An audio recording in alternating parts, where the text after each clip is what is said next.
Hi, everybody. Welcome to the SalesIntel show, The Pipeline Pioneers, where our goal is to learn from the practitioners, the leaders, and the experts and share that learning with the community about pipeline generation. As we know, pipeline is the heart and blood of any organization.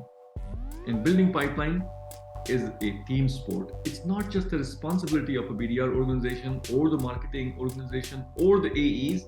It truly takes a village to build a pipeline that ultimately converts into revenue. Today, I am excited to have Jessie Lizak with me. Jessie, welcome to the show.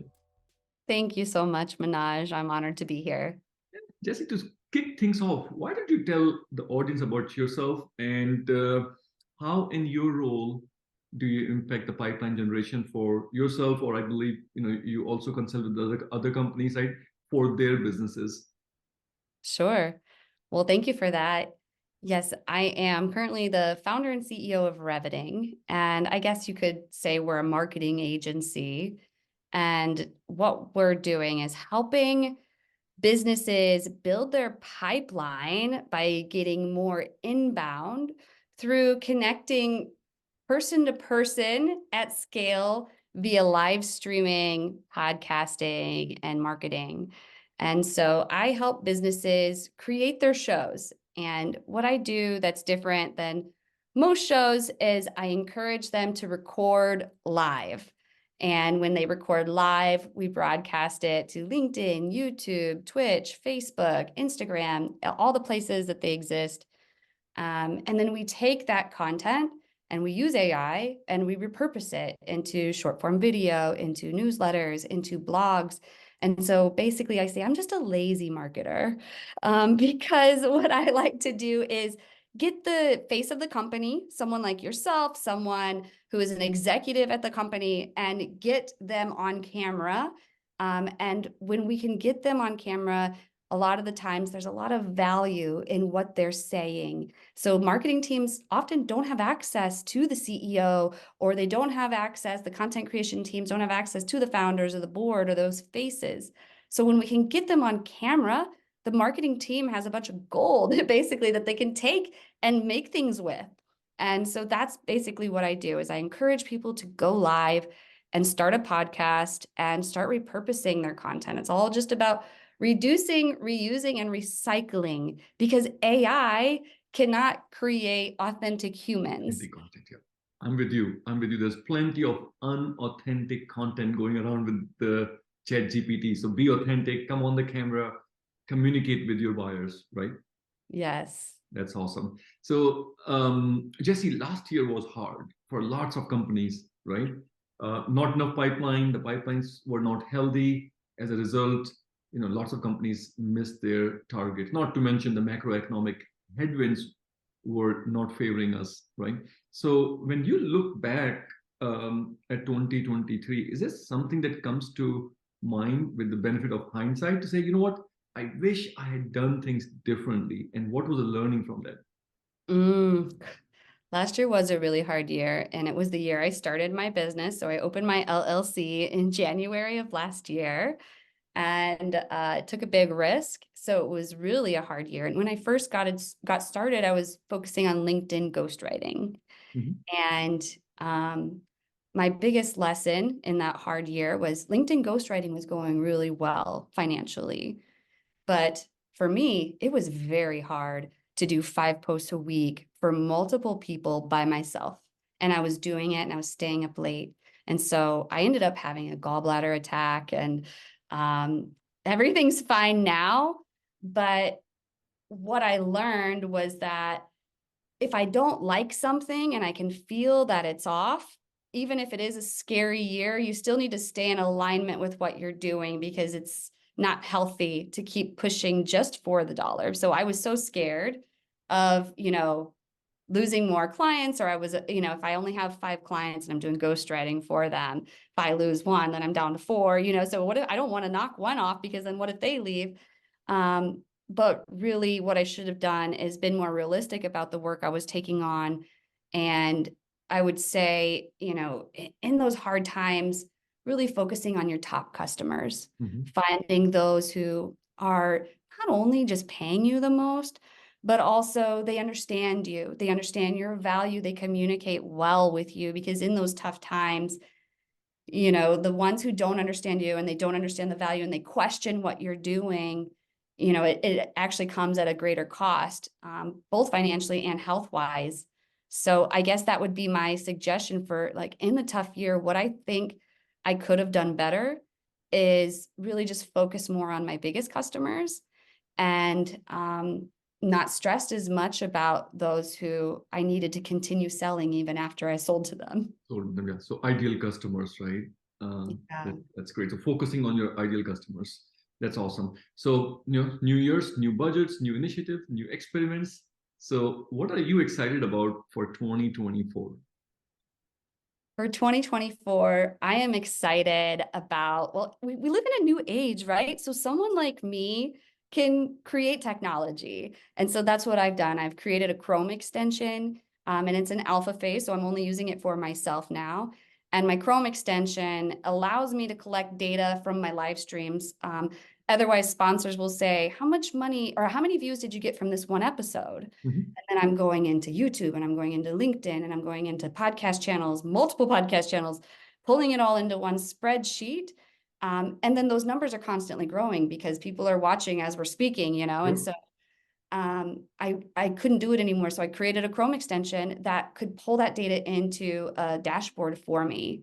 So Nice. what I'm most excited about is technology and data. I think next year we're going to be, now we have all this technology. Well, soon we're going to need data to feed that technology, Sure. right? And so I really see what you're doing over at SalesIntel and what a lot of the people are doing in the B2B space by like getting excited by AI is now focusing on quality data to feed that AI. So that's what excites me. Nice. So data and automation to build the pipeline, build the intelligence so that you can create the right pipeline. Yeah. Good. That's awesome. That's awesome. So, you know what? As we know, let's switch the gears here. I am going to share my screen with you. Awesome. So, as we know, growth comes from many channels, right? Pipeline is generated across many channels. Um, on this chart, you see 100 pennies on your left, right? And then there are Mhm. multiple channels through which you generate your pipeline, right? Your goal is to make the right bets, make the right investments using these limited 100 pennies that you have across these channels so that you can generate the most optimal pipeline for your business that converts into revenue. Okay. Okay. Oh man. How will you use your 100 pennies and distribute them across these channels? My 100 pennies for my business, my Reveting business. Um, so I would say right now where I am is a majority of it is going in those. Well, I guess it all kind of falls under marketing. So it would be founder-led growth, brand-led growth, event-led growth, community-led growth are my main ones right now. Okay. You get to drive this and say how many pennies would you put this year across these channels? So 1, 2, 3, 4, 5, and probably partnership. Okay. So I'll put 2 on events, Okay. Two on events. Let's see. Two on events. considering my live streams as events. Sure. Um, 1 on marketing, One on marketing. 1 on founder-led growth. One on founder. You're living it, right? I'm living it, Yeah. yes. 1 on branding,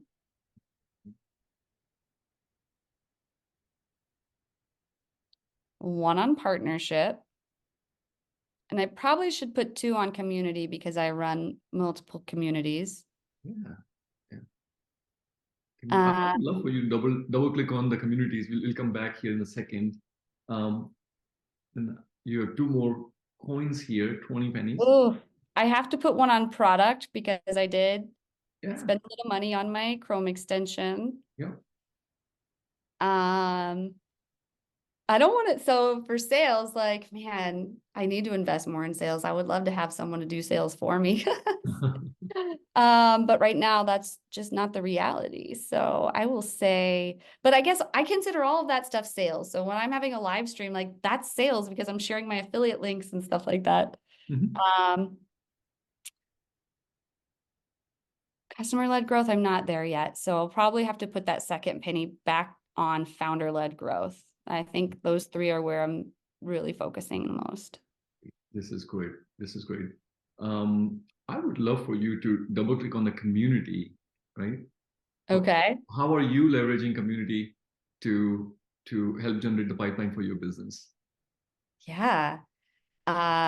Well, I started a community for women in sales, marketing, and executive leadership in 2022. And it was just very casual. It was about 30 people. This year, I started to scale it. And so now we're at about 150 women in there. And I use it as a place to, I'm not selling directly in there, but I use it as a place to promote myself. People connect with people. So I just connect with them as a human. They know what I do. And then when they need someone like me, they know where to come. So I'm not directly selling in there, but I am connecting with people. I'm also helping others. So like, people will come in there and say like, Jessie, how are you emailing, cold email? What tool are you using? Or like, what are you doing to send out your newsletter? And I'll come in there as well. So we're all constantly helping each other level up. And so there's a trust there. So I use community to build trust and to build brand really, because now I have all these people who understand who I am and what I do. Makes sense. Makes sense. Thank you so much for sharing that insight with us, Jesse. So let's take a look at the benchmark from the industry. This is how, I've talked to hundreds of folks and surveyed hundred of folks in the go-to-market leadership, and this is how they have distributed their pennies. I'm going to overlay your data on top of this. So is orange color bars are yours. When you look at this comparison now, is there something that jumps out or surprises you? I'm not surprised at all, unfortunately.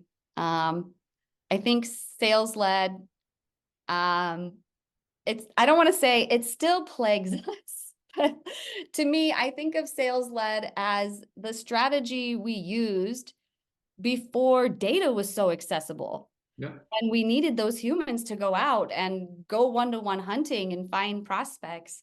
But now we have marketing and people are researching you online Yep.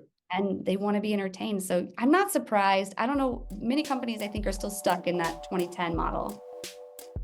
Got it. Got it. No, couldn't agree more with you. And very quickly, we are seeing the shift. I'm seeing the shift here on this show where more and more pennies, if you will, are being invested on brand and community and partnerships. So couldn't agree more with you. Jesse, thank you so much for joining us on the show. I'm sure our audience are going to get a lot out of this and get a few nuggets that they can implement for their business. So thank you. Thank you so much.